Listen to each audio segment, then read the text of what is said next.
Welcome to the AnyGames.ie podcast, the home of five-a-side, grassroots and amateur football in Ireland.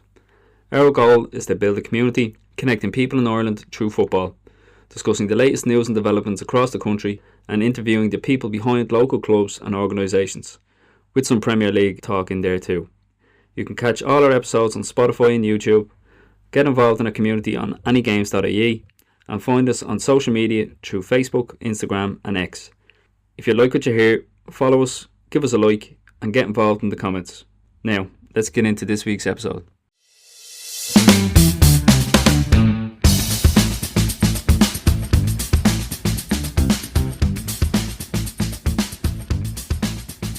Hello and welcome to episode 23 of the AnyGames.ie podcast with me, Dave.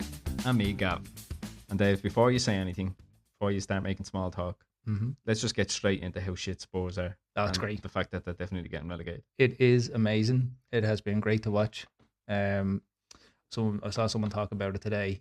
That guy Rory, the Chelsea fan, talking about how he has made he has made Tottenham a priority every week. He said he was at the Cheltenham Festival this week, and he said he made sure he left before the last couple of races to make sure he was home in time to watch Tottenham. He's like, he's making it a priority. Yeah, I think he's trying to get a ticket to the Forest game as well. Yeah. And going with the Forest fans. It's just so good. We'll get into Tottenham a little bit later as well. We will. I just wanted to just start with that. Yeah. Especially seeing as you mean to go on. This was not deliberate, but the title of our last two episodes was Spurs related. We had the frankly speaking one. And Sport of the moment. But I mean, they are a hot topic at the moment. Yeah. Not if you're a Spurs fan. I'm pretty sure you don't want to watch Spurs. No. But I will say, they deserve every bit of what's happening to them for their fucking posing and dancing 2 years ago when they were losing 2-0 or 2-1 to City when we were chasing the title, So I don't feel sorry for them. I don't. But we'll get into it. We will. Moving on. What's going on the website there? We've a bit of site activity actually. Let me have a look here again. So the first one we have there came from one of the users on the site, James, who is looking to get himself involved in a 5-a-side game or league in Sligo. So we had put out a couple of posts across socials for that. So if anybody in the Sligo area can help James out, head over there, let him know that you have a 5-a-side game for him to get involved in, or head over to some of the posts on the socials as well, and I can redirect them there or whatever, So there's that one. And then we have one that went up on the site today from one of the site users there, Jack Doyle, and he's looking for 2 players to join a 5-a-side game in Red Lane and Naas on Mondays. And that game goes on from 20 to 6 to 7 p.m. in the evening. So if anybody in the Naas area, or is anybody willing to travel to the Naas area for a game of ball, head over there and let Jack know. We haven't put that one out on socials yet because that one only went up today and haven't had a chance to post it out, but it will be up on our socials over the next couple of days as well, so keep an eye out there as well. And that's pretty much it for site activity this week, Gav. That's good, Dave, though. What I noticed is there's always a good geographical spread of games. Yeah. Like Sligo, Naas there in Kildare, you've got Dundalk. Obviously there's plenty of Dublin, but it's good that it's reaching far and wide. Yeah, it gets a bit of distance at times. I noticed it's coming into that time of year where the site, so we started the site last year around this time, got fairly active, and then it kind of dropped off at the second side of the year, the second half of the year after the summer and the winter and stuff like that. But now I'm seeing that there's a couple of posts coming back up on it now, and we still try to promote it and stuff like that. So hopefully it grows, that it becomes organic for people and probably less reliant on us putting out the socials. To say someone needs a game here, someone needs a game there. Yeah, it's almost self-sufficient. Yeah, and that's the plan for it, and that's the goal for the website. So, get over there, get signed up, and let people know your availability or whatever, or look for games. Yeah, and speaking of growing, we're trying to grow our followers across all platforms, but in particular, Spotify. So we get, on average, a couple of 100 listeners per episode, and yet we've only got 70 followers on Spotify. So what we're hoping to do over the next couple of weeks is to get that up over the 100 mark. So if you are listening to this episode, if you've listened to any of our episodes before and you like what you hear, just click that follow. And it would really help us. And what we're hoping to do is when we reach that 100, is we'll do a bit of a giveaway of some sort. Maybe a bit of merch or potentially a guest host position, maybe, if somebody was interested Something in if doing someone's interested in they that. can Or come on and have a chat with us. not entirely sure what it looks like at the minute in terms of what we'll be giving away, but because we do hope to get some merch and stuff like that for the podcast as well. So, it could be something like that, but don't know. But look, when we hit the 100 followers, we'll know more about what we want to do. Yeah, so hit that follow button.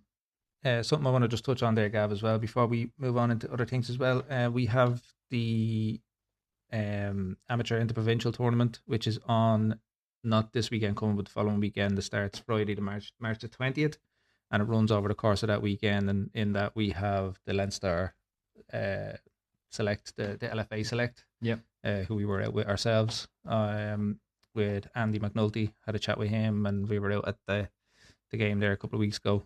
We called out the footage on YouTube if anybody's interested, match highlights and stuff like that. But that's coming up, and it's in Donegal over the course of that weekend, starting March the 20th. So just want to say best of luck to the LFA Select in particular, who we've been out with and had chats with. But best of luck to everybody involved. Absolutely, yeah. It'd be interesting to see now. As I said last week, a lot of work going on behind the scenes with the LFA squad and Andy McNulty and that. So best of luck to all involved. Best of luck. So, Gav, moving on then, and you are going to go over the Leinster Senior League for us? Yep, so last Friday, Malahide beat Wayside 4-0. Moctus lost 4-0 at home to Inchicore. Then Kilbarrack beat Lucan 2-0 at home. And then on the Sunday, Ballymun lost 8-4 to Killesta Dun and Kearney. And Fingers United beat St. Francis 2-1 at home. UCD beat Usher Celtic 2-0 at home as well. And then in the final fixture of the weekend, Bangor and Tulka Rovers finished 1-0. So how does that make the table look? So the table as it stands now, Malahide top of the league on 38 points, Kilbarrack second on 37. And then there's a bit of a gap then to Lucan and St. Francis, both on 30 points. Fingers United have creeped up a bit. They're up into fifth. They're on 28 points.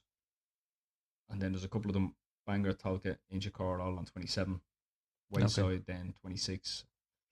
Down at the bottom, UCD, that was their first points they picked up. Okay. So that's gotten them off the mark. Usher Celtic and Ballymun both struggling as well down the bottom. So it's tight at the top. Yeah, I mean, a couple of results either way could change that a little bit. Obviously Malahide and Kilbarrack looking strong. And then sort of from third right down to ninth, you would say. Anybody could finish anywhere. All to play for. They'll likely change as the weeks go on. And then there's also a game on this evening. As we speak, it's probably just about to finish up there now. Tulka Rovers at home to Ballymun. Now, interestingly, Dave, we were doing a bit of research in the background. We were. And we were looking for the best apps to get live results. Yeah. Because we wanted to see what was going on in that game. Yeah, and we just popped in a search for an app for amateur football in Ireland. What happened, Dave? Well, it gave us a suggestion there, FAI Connect.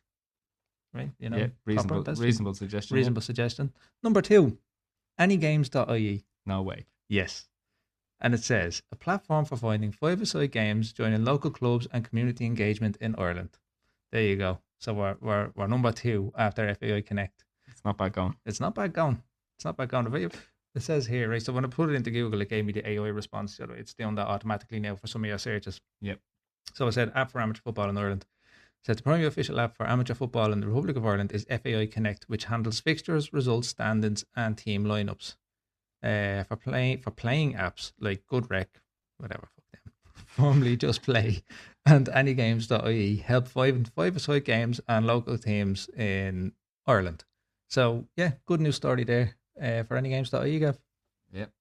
Well done on the SEO search. Is that what they call it? SEO? SEO, I think. Yeah, that's what it's called. Yeah. Happy days. Take that. Yeah. Back for good. So anyway, back to the Tulka Rovers Ballymun game. Yeah. That game has finished 2-1, and it's full time there now. I'm just gonna Sorry, bring up. 2-1 to who? Sorry. 2-1 to Talca Rovers. Oh, very good. My Okay. bad. Well, not very good. Not good. Not very good for Ballymun, but No. So yeah, good result there for Talca, yeah. and that moves them up to 5th now. Okay. So good going for them. So then, looking ahead to this week, then what fixtures have we got going on? So on Friday we've got Wayside Celtic at home to Usher Celtic. We've got Moctus at home to St Francis. We've got Lucan United at home to Inchicore. And then on the Sunday, Bangor Celtic at home to Kilbarrack. UCD at home to Calesta Donecarney. And Ballymun at home to Malahide. And then that rounds up this week. That rounds up Leinster Senior League, right? So then moving on, then Gav, to look at the League of Ireland this week.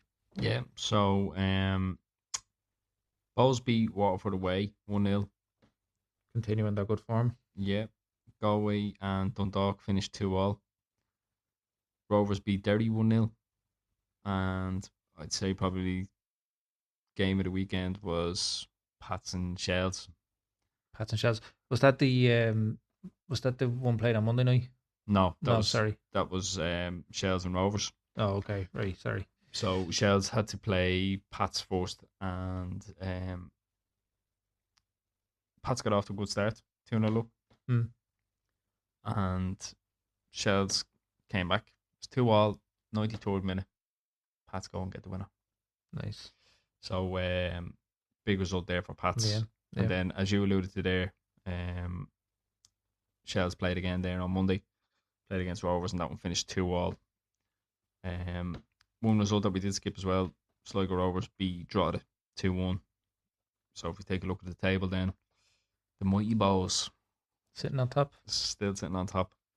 They're on 13 points. Then you've got Pats, Rovers, Derry, Drogheda, Shells, Galway, Dundalk, Sligo and Waterford.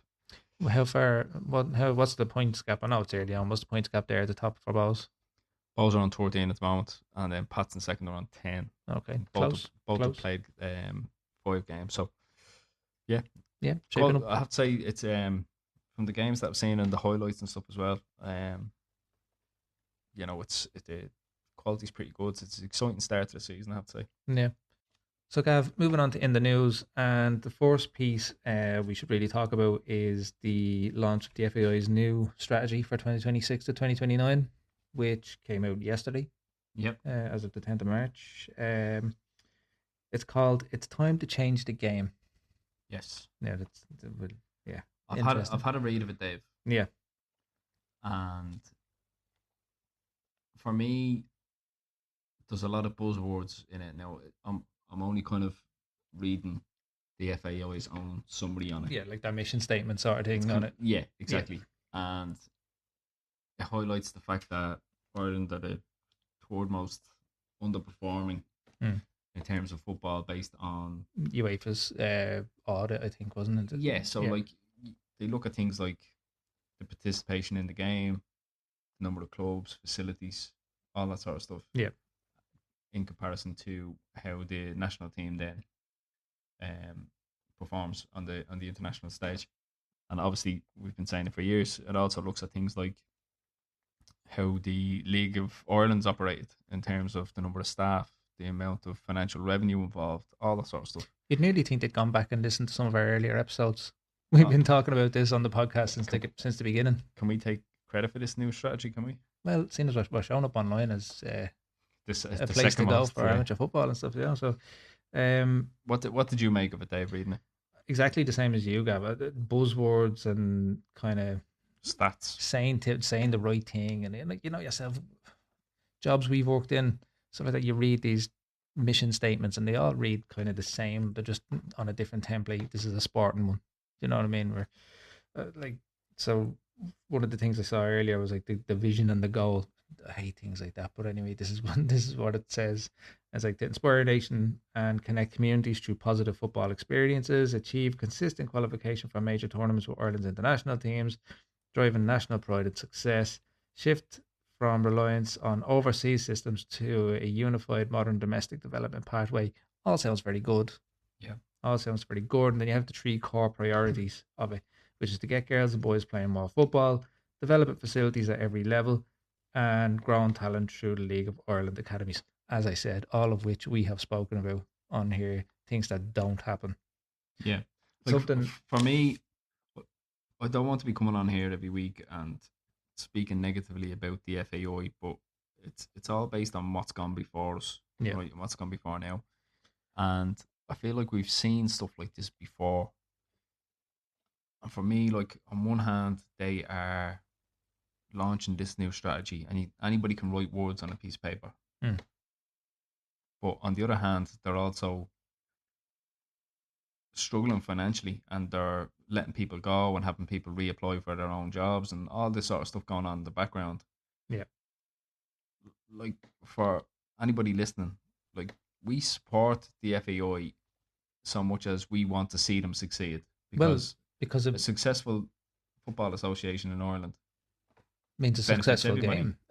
It means everybody benefits. It means fans benefit. They get to see better better qualification campaigns, to get to see Ireland play in major tournaments, to get to see a higher standard of football in the domestic league, in the League of Ireland, and it goes down and down and down all the way to the grassroots level where you get better facilities for kids, etc., etc. So these plans all sound great, and if they are to be successful, the results would be fantastic. I just have a level of trust that's not necessarily there when it comes to the FAI. I saw something earlier. This stood out to me. I actually wrote it down because I wanted to say it. It's basically it builds on their previous 4-year plan, which was called We Are One, which was aimed at basically regaining the trust of everybody in the FAI. Now that wasn't successful. They went on to say that they reached 74% of the targets of that last 4-year plan. Like It, I like the fact that they're highlighting their failures. All right, that's you that's can't good. hide from them though. No, but it's in black and white there. They are saying, look, it's not been good enough. So, they'll get a pat on the back from me for that respect. Yeah, They're highlighting things like how fragmented it is in terms of structures. You've got different organizations, different groups that are involved in football all across the country, but nobody singing off the same hymn sheet. So there's no, as they call it, there's no direct pathway. There's no no. one clear vision, which is what they're trying to improve on. So look, You just mentioned structures there. As you were talking away, I'm just reading through some of the points of it. And so one of the major elements there is the governance and structural reforms. Boring stuff, but stuff that kind of needs to happen. You know what I mean? So like it's to build best practice structures to improve accountability and specialization and efficiency.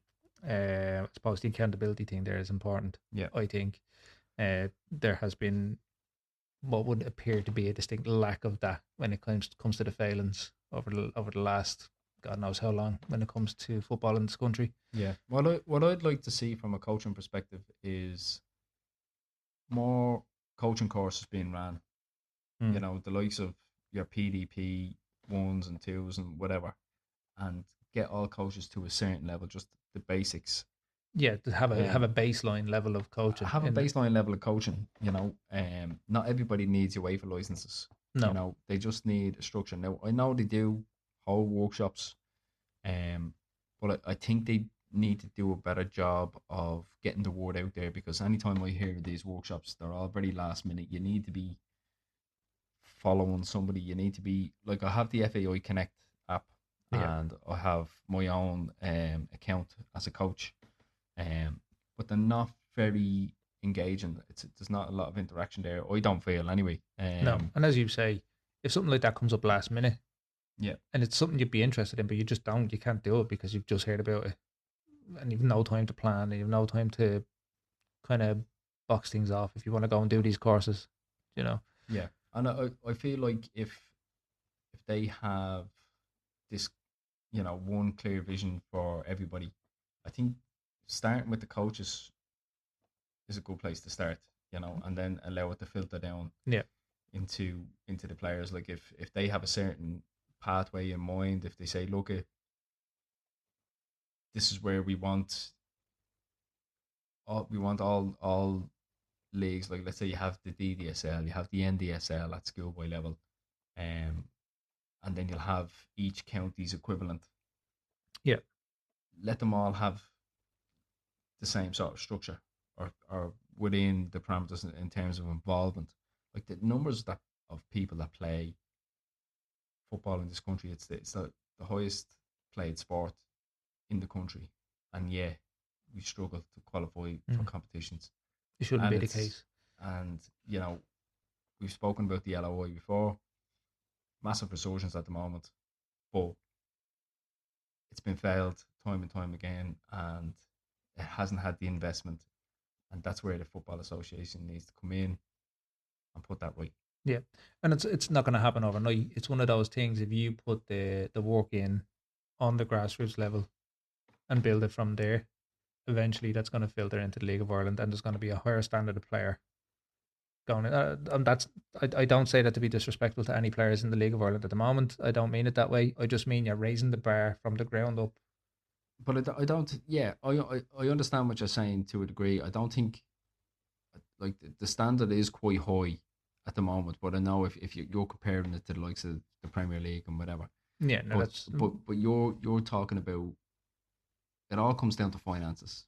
Yeah. If you've got the best league in the world, it's because you've got the best stadiums and you've got the most money to bring in the best players from around the world.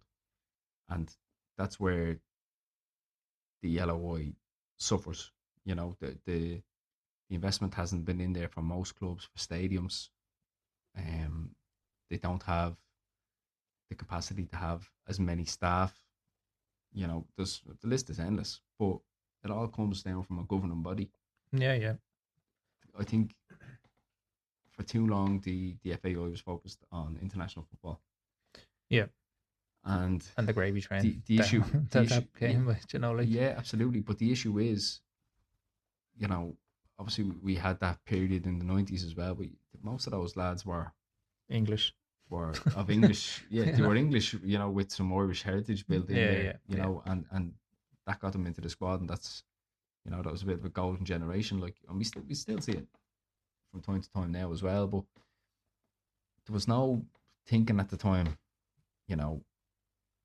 let's put academies in place and let's build our own national league. Yeah.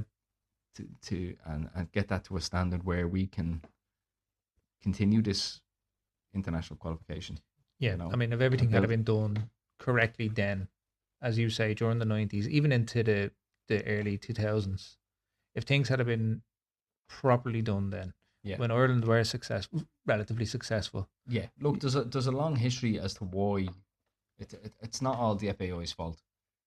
It's not just, we spoke about that period in the 90s or whatever, but it was going on probably, 2 decades before that, at a time where there was no economy in Ireland and everybody was going to England. Yeah. And the Irish game lost its numbers, and there wasn't the opportunity there to reinvest into the club. People were making ends meet at that stage. So the money wasn't there, the economy wasn't there, and people were going abroad for work. So, yeah, there is other factors, obviously. Like, yeah, there is, like, and it's it's not all the FAI's fault, but now at this day and age, everything requires investment, and I think it should be up to the FAI to work with the League of Ireland to go out and get that investment, invest into stadiums, and build the league, and invest at youth level, and have everybody singing off the same hymn sheet, I should say. Yeah. You talk about investment. Just part of what I was reading today, just one little bit that concerns me, is part of the plan is to do a funding and sustainability, and it is to reduce debt further. Which, yes, you need to reduce the debt, you need to clear the books, all of that. But what does that mean? What does that mean? Yeah. You're going to say you're going to do this, and this. Sounds like cuts. Yeah, exactly. So cuts and more cuts. When you're promising the world, but then you're also saying, but also we need to reduce our debts. What the fuck does that mean? Like, I get it. Yeah, you do have to clear the books, and everything needs to be sustainable, but don't promise everything. If all of that is going to be affected by, like, don't promise what's this, don't promise, a football pathways plan, basically, that you might not be able to fulfill because, oh, well, we have to reduce debts. And as we already spoke about on this podcast, there was positions lost. Yeah. For people and a lot of people walk away from their job because the job, there was no security there. No. So there's people there who were in positions who were told, look, we have to let you go at the moment, but in a couple of weeks' time, come back to us and reapply for the job. And then you could have gone, well, no, I won't, because I don't know, is this going to be a continuous thing, like, where I have to keep applying for my own job? Yeah, and nobody wants that. No. So yeah, you're right. People will just walk away. Look, like that, I've read bits and pieces of it today, and it all sounds good, except for that bit about sustainability. But let's just say it's a wait and see. It's absolutely wait and see. So they've got till 2029. Till 2029. And if we're still here doing this podcast, which I'm not going anywhere anyway, we'll talk about it then. And we'll hold them to account. We'll come back to this episode number 23 on the 11th. It's the 11th, but this will be out on the Friday the 13th. Friday the 13th. Fuck's sake. It's not a good omen, is it, Dave? No. That's a different movie, by the way. Yeah. It's two of it, yeah. Damien. I'll get the reference. Yeah, fair enough. Right. We'll move on to the next segment. Moving on to the next piece of In the News. Yeah, we're just going to go straight in for the kill. Will we? I mean, you are itching. Yeah. To get this out. Go on. Spurs are fucking shit. But I do want to say, what do I want to say? Sorry. You want to say that your heart goes out to Kinsky. It does, actually. It's the first time in a long time you felt sorry for a Spurs player. It's the only time I've ever felt sorry for a Spurs player. I was Arsblog, I saw yesterday, put a post out. He's like, Spurs are so shit, they've made me feel sorry for a Spurs player. And I, to be fair, I really did feel sorry for him. Yeah. So for anybody who hasn't seen it, Spurs played a 22-year-old, would you call him a substitute goalkeeper? He wasn't first choice keeper anyway. No. Vicario was usually in the net, and 3 quick goals from Atletico, 2 blunders. You'd say 3 blunders. Would you say 3? One of them wasn't his fault. One of them was Van de Ven. Yeah. Slipped. Yeah. So maybe a fault, but again, he's been literally thrown straight in from the fire pan into the fire there. Yeah. And gets substituted off after 17 minutes, and Vicario gets put back on. Now, what added to that as well, young 22-year-old coming off the pitch, and the manager doesn't engage with him. Essentially blanked him Coming off. Yeah. What did you make of all that, Dave? It's a bad look. It's a bad look from Tudor. Yeah. I think. I don't think he should have ever picked the player. What's the story with Vicario? Is there a falling out there or something? I don't know. It's an interesting one. Like, they're only, is that a sport game in charge? Yeah, something. I think so. And they've only gotten worse. Yeah. And you would wonder how long now before Spurs actually, say, look, we've got probably 10 league games left, maybe. Mm-hmm. If this continues, we're definitely getting relegated, because we spoke about their upcoming fixtures, and they've got Forest soon. They've got Liverpool this weekend. They've got Liverpool this weekend. I think the Forest, at Anfield. Forest game might be after that, I think. And Forest will do them. But we looked at all the fixtures, and we don't see them picking up points in any of them based off the current form. Not at all. No, I don't. Like, we're here talking about last night, and we're talking about Kinsky. I keep forgetting his name. But it's not necessarily about him. I don't really want to make it about him, other than to say I feel sorry for the player. He's a victim of the circumstance there at that club, I think. And I know he made 2 massive blunders last night. One of them he slipped, actually, and there was players slipping all over the pitch last night. I was watching that game. Yeah. So he slipped, yes, not a good look. And I think the second one was probably worse than the first one. Was that the one where the ball was coming across him and he tried to pass it out to the right, and he just miskicked it? Miskicked it and just basically passed it. Yeah. So look, it can happen. Like, I think it was Karius, wasn't it? A Champions League final for Liverpool. Yeah. Had an absolute stinker like that. And look, it happens, and spotlight's always on a goalkeeper. Last line of defense and all that. If you make a mistake there, it's 9 times out of 10 you're conceding a goal. Yeah. Just actually, I suppose while we are talking about Kinsky and Spurs is the wider topic, but I saw something today.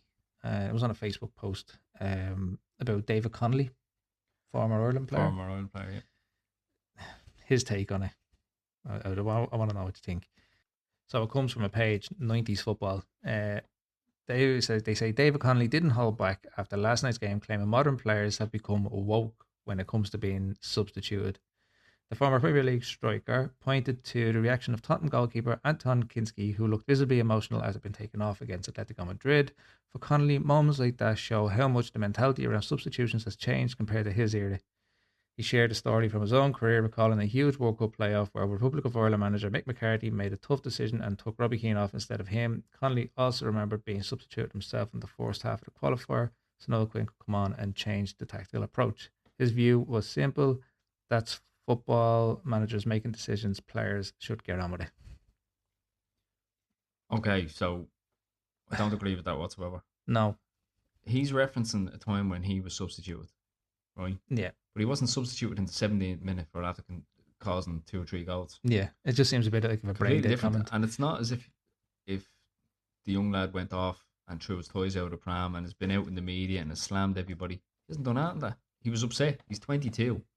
He was thrown into the fire against a really poor Tottenham team who, like, it would have been probably his European debut as well. The Champions League debut. It's a big game for him, and to be taken off after 17 minutes and leaving your team in a bad position, you're going to feel some type of way about it. So 100%. That's a bit clickbaitish for me now. It is a bit clickbaitish. When you compare that to the commentary last night, I think it was Ali McCoist and I think it was your man Fletch on TNT. But they were talking about it, and they put it firmly on the manager. 100%. Which it is. And that's, if I'm looking at that, right, I don't know how you feel as an Arsenal fan, right, but if you're looking at it... Delighted. If you're looking at it objectively, are you thinking to yourself, they have to get rid of that manager, or he's the man to keep them up? Oh no, they're going down with him there, I think. So I don't understand why he's still there, because you're supposed to be the man who comes in and is able to keep teams up and steer the ship and do whatever. But so far he's come in, they've lost 4 games under him now. They don't give you any sort of hope. There's not one player in there that's going, he could make something happen. They're going to do something. No, I don't think so. I said it last week. Like, you go through that team, on paper, they look like a solid team. No way should they be anywhere near the bottom of that league. No. But they are not playing for him. So I'll put the questions to the listeners. 2 door in or 2 door out? To the left, to the right. Jump up and down or 2 door. Yeah, I suppose. Do Tottenham sack Tudor? I think they have to. I think they do. I hope they don't. Who do you get in? Well, I don't know. Who comes in there? Talk of Robbie Keane. This dream job. But yeah. It's always been a dream to manage Tottenham. No, I think it's going to be very difficult for anybody who goes in there. How are they going to find anyone? Because you don't want to be the manager associated with relegating Tottenham, even if it's you're only in charge for the last 4 games. Yeah, no. You don't want that title. You don't want it, no. And it's looking like Liverpool will beat them this weekend, I think, barring a miracle. And I think that might be it. Then I think he'll go. If you look at the ramifications of them actually getting relegated, like for them as a club, like they're going to find it very hard to keep a lot of those players. So, like your likes of your Xavi Simons and your Van de Ven and your Romero's and Richarlison, even players like that, they're not going to... Solanke, like they're not going to stick around. No. I saw reports yesterday that Romero basically be gone. And anyway, next season, whether they stay up or not. Yeah. I don't know, I'd be very worried if I was a Tottenham fan right now, because not only is there uncertainty there, like, and you have the possibility, obviously, of being relegated, but what does your team look like next season? It's not going to be like back in the day when Juventus got sent down and, the likes of Buffon and Del Piero and all stuck around. to get them back. up. Yeah. You're not going to have that. No, it's not going to There's happen. no loyalty in players like that anymore. No, that's dead. That's dead in the modern game. Yeah, so I would say they'd be doing very well to come back up because the championship is a tough place to go. Yeah, I mean it's a different game down there. You could perform like you could take. I won't use Man City or Arsenal as examples, or probably any of those top six because I feel like they would probably have enough to come back up. But you take it, most Premier League teams, send them down there. Yeah, they'll struggle. And what's it, 40 odd games nearly? 46. Yeah, 46 games. It's a lot more football to play. Yeah, it's 24 teams, isn't it? Yeah, so 46 games a season. So I would worry. Well, I wouldn't worry for Spurs. If I was a Spurs fan, I'd be worried if I did end up down there next season. If there's any Spurs fans listening, give us your thoughts. Let us know. Yeah, I know I take the piss, but genuinely, what are your thoughts? Join us for a Spurs update next week and a counselling session. We're here if you need us. That is the question. To Spurs fans or any listeners, firstly, do Spurs sack Tudor? And secondly, who would you bring in? Who would you think you could get in? What if the hypotheticals and all that, right? Spurs went down this season, lost most of their players, kind of had to put a bit of a foundation in there in terms of, rebuilding the squad to get them back out of the championship. So they're probably not going to come back up straight away. But then City get relegated off the back of the charges. So you had City and Tottenham both down. That would be interesting in the championship. That'd be funny. But that won't happen. There's no top six anymore. People refer to it all the time that we haven't seen a consistent top six in a long time. Especially with the likes of United and Tottenham doing so poorly over the last couple of years. But is there such thing as a club being too big to go down? No, I don't think so. Like, do you think it'll have a negative impact on the Premier League if Spurs got relegated? Yeah. No, I don't. Or do you think it's good for football? I think it's funny. No, but I don't think it's good for football. No, I don't. But let's be honest. And there's probably a little bit of the Arsenal fan in me here saying this. Are Spurs really that big? Well, no. If you look in terms of silverware, no. Consistently finishing high, being financially sound, you would say yes. They have a massive commercial revenue and stuff like that. They're a big business. But a big club, I don't think so. Do you think if they were to get relegated, or even regardless if they got relegated, just the fact that they're in the position they find themselves in is a reflection of how the league has gone in terms of, or how clubs are run now at the moment, where the likes of Tottenham are looked at more as a business and less on the footballing side of it. And they just think that we'll throw a bit of money at it here and there, bring in a big name, the likes of a Xavi Simons, a Kolo Muani, whoever it might be, these FIFA players. Yeah.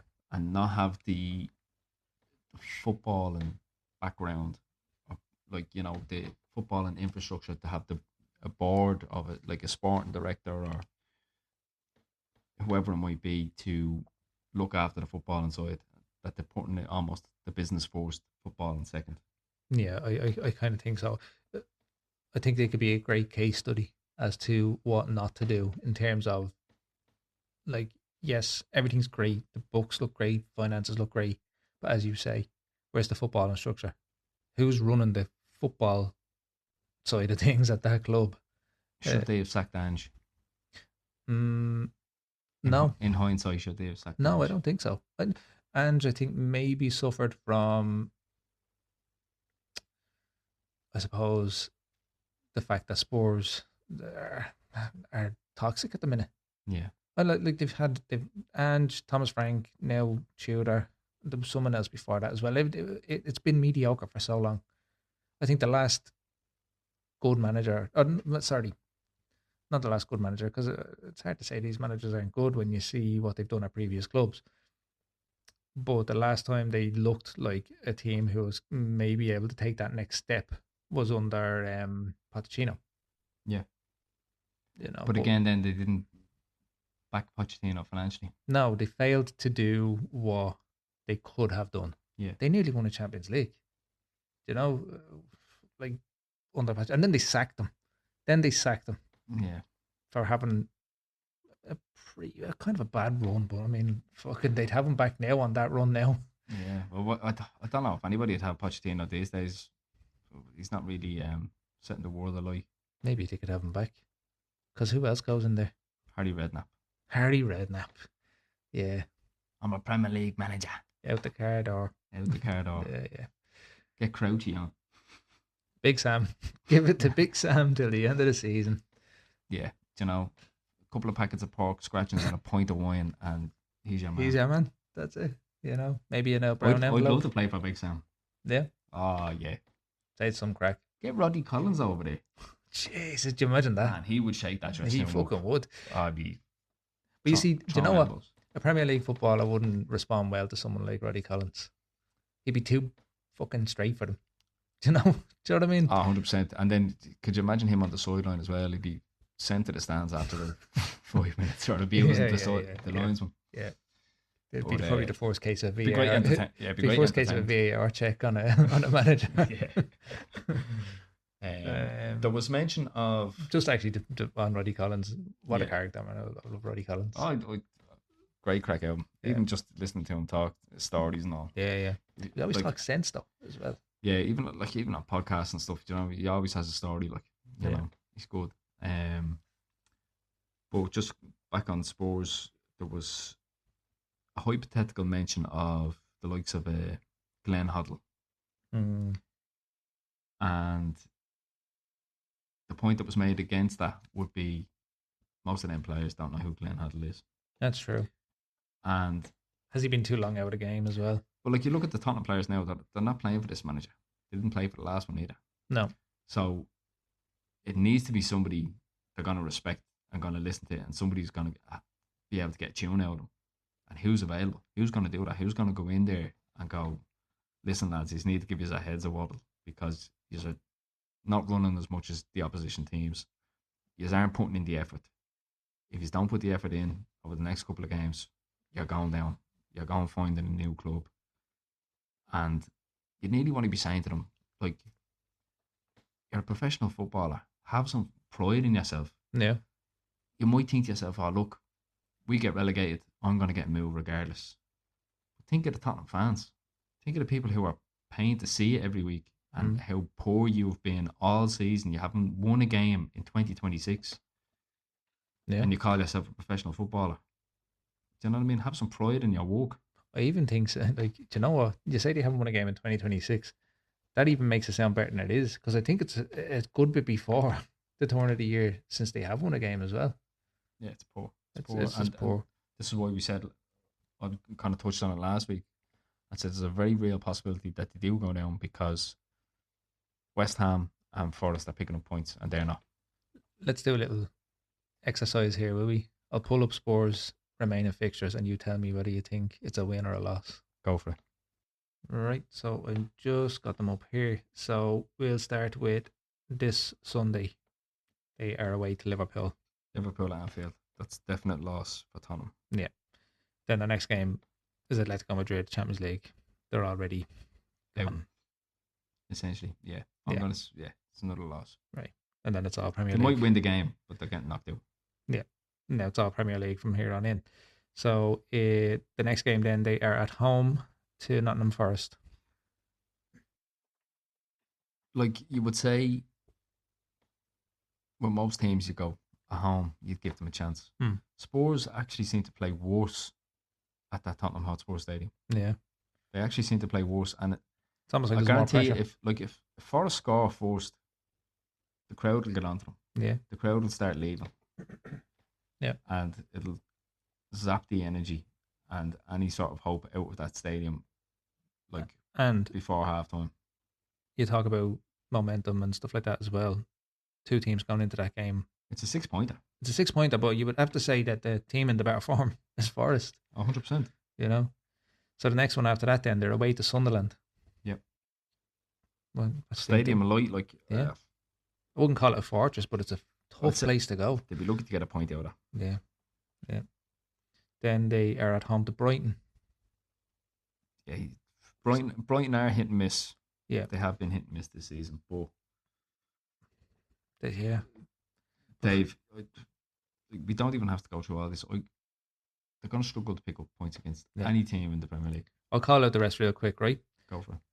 Away to Wolves, away to Villa, at home with Leeds, away to Chelsea, and then at home against Everton, final day of the season. They're going down. They're going down. I would say of all of them, I'd say they might pick up 3 points at Wolves, but Wolves have been dodgy at the moment. They're picking up a bit of form. They are picking up a bit of form. Like they're between them and Leeds, they might pick up points. Maybe Brighton. That's about it. But even you're not even thinking that's a handy 3-pointer. But you're looking at that and saying they're picking up 3 points in those games. That's with Spurs as the big club, the big team in your head. Spurs, not Spurs as the team that are fucking on the floor. If you're looking at how they're playing at the moment, they're absolutely shambolic. Yeah. I feel bad for the young lad Archie Gray. He'll get a move. He'll get a move. Yeah, see, he might not have the clause. He'll probably get a move. I know. But someone will come in and give the money. Only mean so much, but it's I look. You put that's when you put pressure on your agent. I'm not fucking playing in the Championship. Well, that's what I'm saying. That goes back to the point I said earlier. Like, what does the Spurs in the Championship look like? Because most of them lads are going to clear off. Yeah. Colin Moani's your Xavi Simons, your Romero. I know you said already. Vicario's probably going to go. Van der Ven, somebody's going to snap him up. If he doesn't snap someone up first. Yeah, challenge is that he's been going in with the last few games. Yeah, snap himself up because he was injured for a long time as well, wasn't he? Yeah. Like your Solankis, your Richarlisons, they'll get picked up, and they don't. There doesn't seem to be too many of them in there that would stand out and say, like from that list of names that I read out there, you're not looking at any of them thinking they'll stick around. No, they'll help Tottenham get straight back up. But they're not. No, they're going to look for at the very least another Premier League club to go to, or maybe somewhere abroad. Yeah, Richarlison back to Everton. There's a bit. Yeah, that could be a possibility. I mean, they've got 2 mediocre strikers at the moment. They don't need a third. And he is a giant turd. Oh fucking hell! I struggle to think of a player I dislike more. But he's an absolute wind-up merchant. Yeah. I think we'll leave it there for Spurs, will we? Yeah. They've had enough. Stop it. He's already dead. So, moving on, Gav, then we'll take a look at the Premier League for this weekend. Yes, it's back.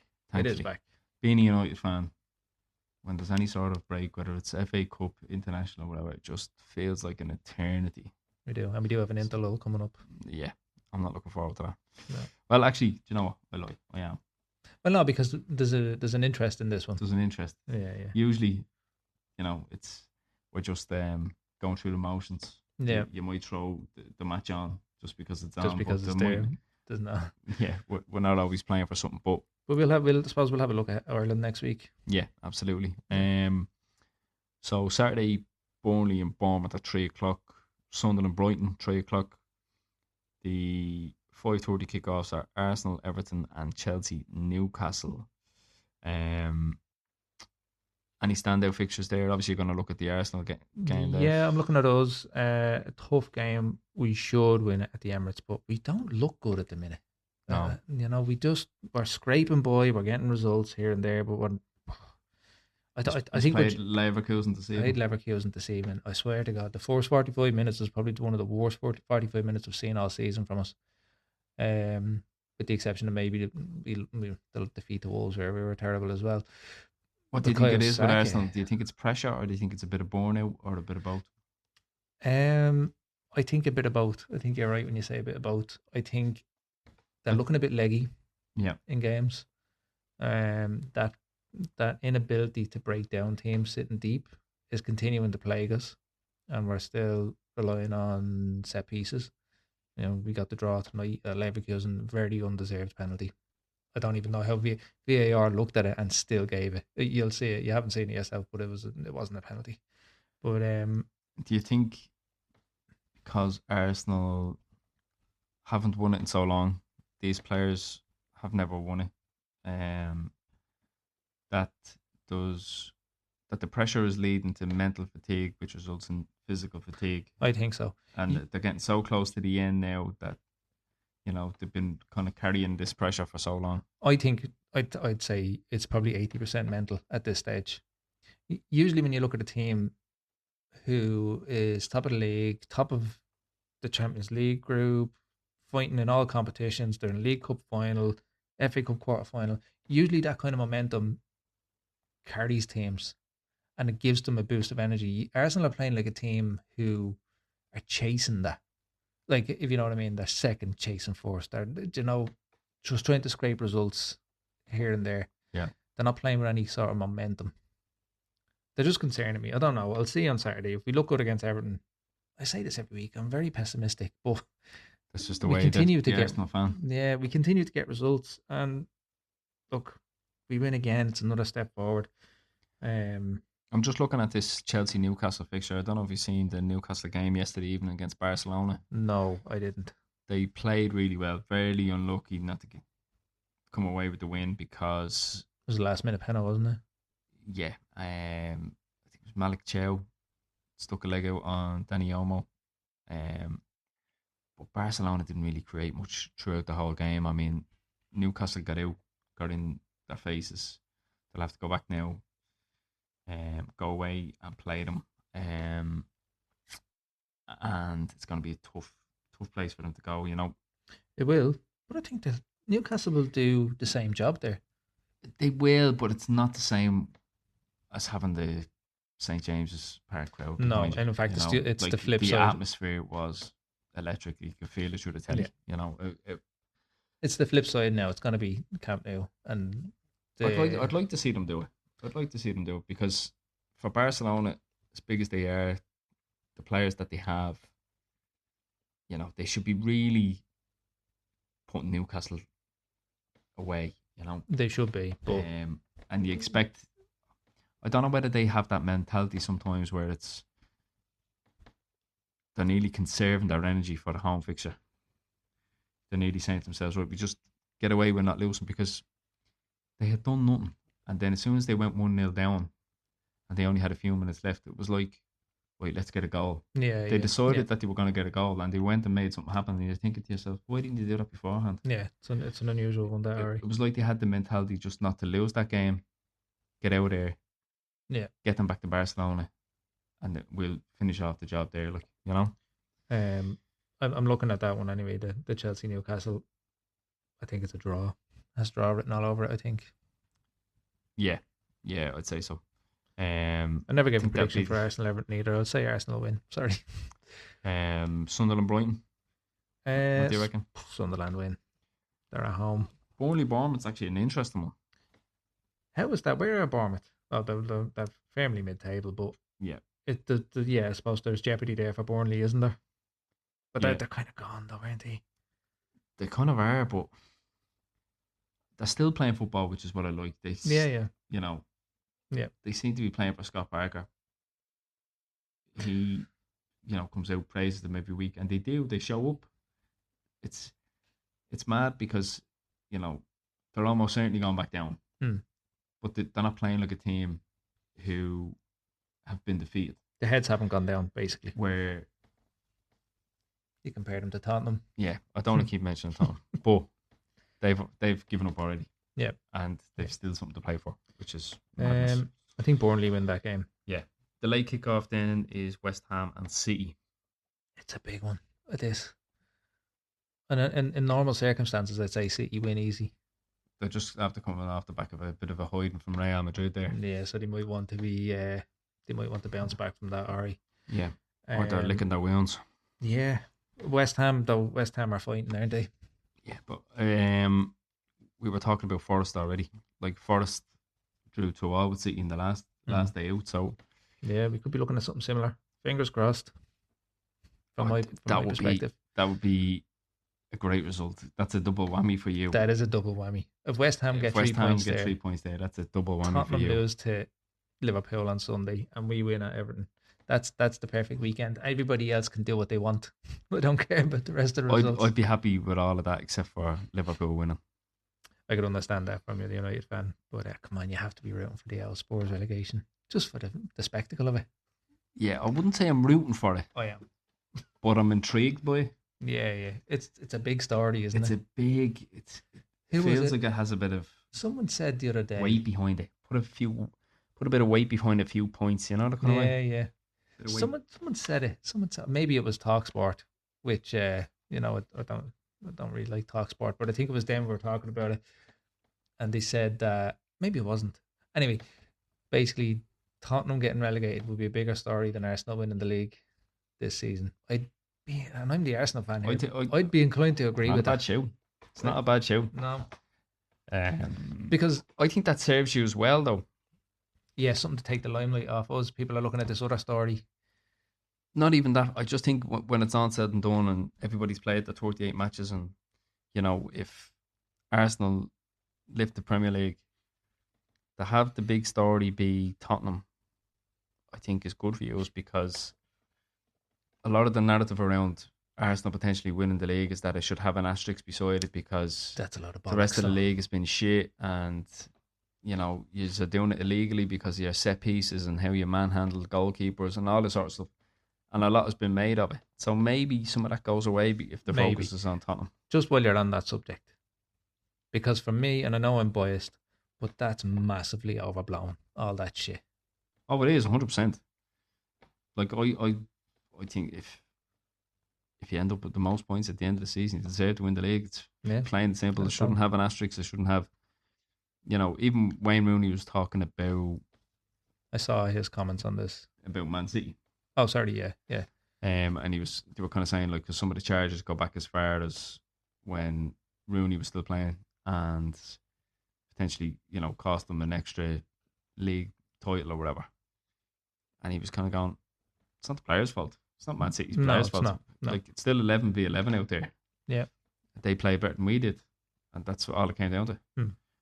So no, I wouldn't like to have an extra medal. I wouldn't like their titles to be stripped because the players got it. Whatever was going on with the club in terms of the players weren't cheating. So I don't want it. Like, because Arsenal will be entitled to a fucking retrospective league title if that was the case. I don't want it. I want to win. You have to get a retrospective bus parade then. Yeah, I would say so. And do you have to get retrospective scarves with that year on it? No, shamelessly. Oh, it wouldn't put it past Arsenal. I actually wouldn't. I wouldn't. No, I wouldn't want it. But what I would want, well, not what I would want, but what you could look at as an alternative is just sticking an asterisk beside every title City won in those years, and say asterisks of shame. Asterisks of shame. Asterisks and obliques. Right, we'll look ahead to Sunday then. Yeah, Man City beat West Ham, by the way. That's. Do you reckon? It's not what you want, but it's what you expect. That's what I expect. Okay. Yeah. Okay. I'm in line with your thinking there.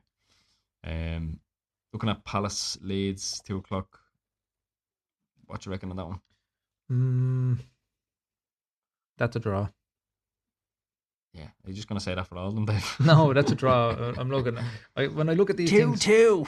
When I look at these things, I kind of assess kind of league position and form. I'm not really. Do you know what? Actually, no. Fuck it, Palace will win. Okay. Yeah, fuck it, change my mind. United Villa. I think he's win. I was at this fixture last season, actually, in Old Trafford. Last game of the season. Aston Villa, very underwhelming. They are trundling down the league. And they're that's a 6-pointer. They've massively dropped off. I think he's win. Not comfortably, but you look back at it and you just say, yeah. Good 2-0. I'm a bit worried as a United fan because, although the Newcastle game was Air Force defeat under Carrick, we haven't looked great the last couple of games. Very flat, very unimaginative, struggling to break down the low block. Yeah. I don't know. Like, I'd love to see a bit more creativity, a bit more fight in them. Do you think other teams are now looking and saying they're looking good under Carrick? All of a sudden, teams revert to a low block when they think that the team that they're playing against is better than them. Yeah, And this low block has become so effective these days. yeah, especially if you're a team that can counter quickly, Yeah. it can be very effective. And it was actually United's strategy for a long time. Even when Carrick came back in and we got you know almost like a narrow 4-2-2, and as soon as you won the ball back, we seen it the other week with I think it was Cunha played the long ball up to Mbumo. He was gone, and then Sesko wasn't even in the picture frame. Yeah. Shoots into the frame out of nowhere and bang back in the net, and it happened in a matter of seconds. Yeah. Chap didn't even look like he broke a sweat, but Can be very it's effective. it's when we have possession of the ball, it's side to side, it's backwards. There's nobody trying to play something through the lines. There's no creativity. Do something different. I don't understand some like the modern football. It's lacking crosses, in my opinion. Yeah. Teams seem reluctant to be crossing the ball too often. Like I was looking at that Newcastle Barcelona game last night, and Lewis Hall had the performance of his life. He had Lamine Yamal in his back pocket, but not just defensively. He was getting forward. He was running at the opposition and getting balls into the box. Yeah. And good quality deliveries as well. Sometimes that's all you need to do. I don't understand why they don't. Like, I looked I at coach it to my lads. Like, Yeah. we have left and right wingers, and they're left footed and they're right footed. It's not these inverted wingers. I'm not telling the left footer to go on the right side and cut back in with the left. There's a time and a place for that. But just get the ball in the box. Yeah. Get the ball into the striker's feet. Continue on your own. Overlap. I say to the same things with the fullbacks. Get up the pitch. Do you know what I mean? Get It's up the just- pitch. Get the ball in. Do you know what it is? I think the margins are so fine in the game at the minute, in football in general. Yeah. That I nearly think players are terrified to make a mistake.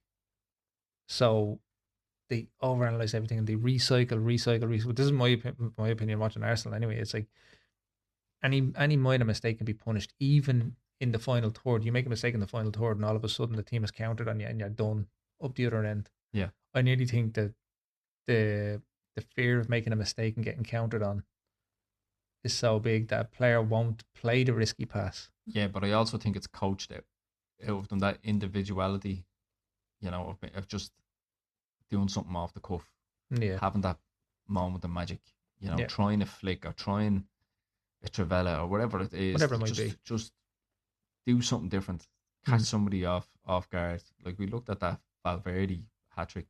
Yeah. I just got that third goal. Third goal was The unbelievable. touch, unbelievable. Yeah. But yeah, I think when people, like, we always look back at football back in the day with nostalgia and whatever, but there's so many of those magic moments. Yeah. Like you think of players like JJ Okocha, Yeah. Paolo Di Canio, Zola. What was that guy who played for West Ham? French guy. Poyet, Dimitri Poyet. Yeah. He had moments like that as well, where he just smack one, Yeah. and it's in the back of the net. You had Tony Yeboah. Yeah, Remember that back in the day for Leeds? Yeah. Smashing crossbars. I'll never forget that goal against Liverpool. Like even the Dennis Bergkamp flick around the player. The Newcastle one. Yeah. Like, Yeah. absolute. You just don't get this stuff anymore. You really don't. No, because it's too robotic. But it kind of ties in with what you were saying about fear, because that's not how they're coached. That's not what they're told to do. They're coached within an inch of their life, so that if they do something like that and it doesn't come off, then they're never going to hear the end of it. No. Or they're probably Arteta's dropped pulling for the off, next or they, game, they or- lose possession and the ball goes down the other end. You go, right, grand. Like you hear Ryan Giggs talking, and he's like, fans were on his back because he lost the ball so many times. But then he'd go up and he'd score you a winner. Yeah. Like you look at what he did against Arsenal in the FA Cup semi-final that time in '99, and he just ran at them. Like, you don't see that anymore. No, not like really. you do see it. Like, I'm not saying football's boring and whatever. You do get great moments, but it just, the overall point of view from looking at football these days is that it's coached within an inch of its life, and that teams are set up so rigid and defensively that it restricts those moments. Yeah. You know, and they're Moments few and far brilliant, yeah, between they compared are. to what they used to be. Yeah. But anyway, we got sidetracked there. We did. So we were looking at You got me started on a tangent. I will ask you though, right? City don't win this weekend, and you be Villa. Yeah. Are you looking upwards? Are you looking at second? I kind of said to you last week, if you had to beat Newcastle, I was Yeah. looking upwards. Yeah. And obviously that didn't happen. I'd be more than content with third.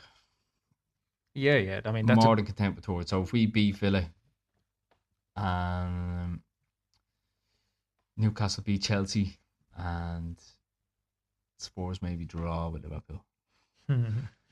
Yeah, like that'd be my ideal weekend. Yeah. You know? I think if Liverpool don't pick up points this weekend, they can probably kiss that top four goodbye. Yeah. But I think they are going to pick up 3 points because they're playing Spurs. So yeah. So I'm going to say 2-1 United. Right. I'm saying 2-0. We weren't really doing scores, but I said 2-0 a few minutes ago, and I think that's We're very inconsistent with this, actually, aren't we? yeah, okay. We do it at our own pace. Yeah. The next game to look at then is Forest and Fulham, and I think Forest take that one. Forest win that because Fulham are kind of safe, aren't they? That they're kind of probably hitting that point Like of you the look season. you look at that game. That's 2:00, where Spurs aren't playing Liverpool until 4:30. If Forest have already won, they got 3 points in the bag. Yeah. Spurs go in. Like Liverpool are still playing for Champions League. It's in Anfield. Like there is a scenario in which Spurs enter that bottom three this weekend. Mm. Oh, One can dream. One can dream. Are we both in agreement then that Liverpool are beating Spurs? Yeah, definitely. Yeah. And then Brentford Wolves on Monday night. Just tip that to Brentford, but that could go either way, I think. I'm gonna say draw. Yeah. Because Wolves are on shock. This mad. outside of about 3 games, Dave, you've said draw for the rest of them. I just think it's gonna be a draw. Ooh, I'm gonna sit on the fence. Look at me. I changed my mind though. I changed my mind on the Palace one. I said they'll win. Oh, look at you. You've changed. You're a new man. New man. And then that's it, is it? Is that it for the week, Dave? Is that it for this episode? I think it might be. I think it is. I don't think there's any other business, is there? No, I think we're good. Well, there's the follow the socials bit. I was going to get to that, Dave. Okay, right. But I wasn't going to do it. That's your piece. You were just going to pass it to me. Well, I was. No, I think that's it for the week. I think we did it. Yay! Look at us. Number 23 in the bag. Number 23 in the bag. Right, Dave, give us all the details on socials. Yeah, so as always, if you are enjoying the podcast and you want to listen to more, there's more episodes to go back and listen to, especially the interview episodes. So you can catch us on Spotify at anygames.ie, over on YouTube at anygames.ie, and you'll catch us on Instagram, Facebook, and TikTok at some variation of anygames.ie or anygames.ie, depending on what the platform allows. And if you are enjoying it, drop into the comments, let us know what you think. If you have any feedback or you have anything you want to add to the conversations we've been having, jump into the comments here, or even head over to the website, which is anygames.ie, and drop into the chat section there. And if you are looking for a game of five-a-side or looking to get hooked up with football in general, head over to the website as well. And I think that's it. Well done, Dave. Couldn't have said it better myself. You might have. I kind of started getting ranty there towards the end. I was running out of breath. I was starting to yawn because it's late and I'm tired. Yeah, it is. So, to all our listeners, all our viewers, peace.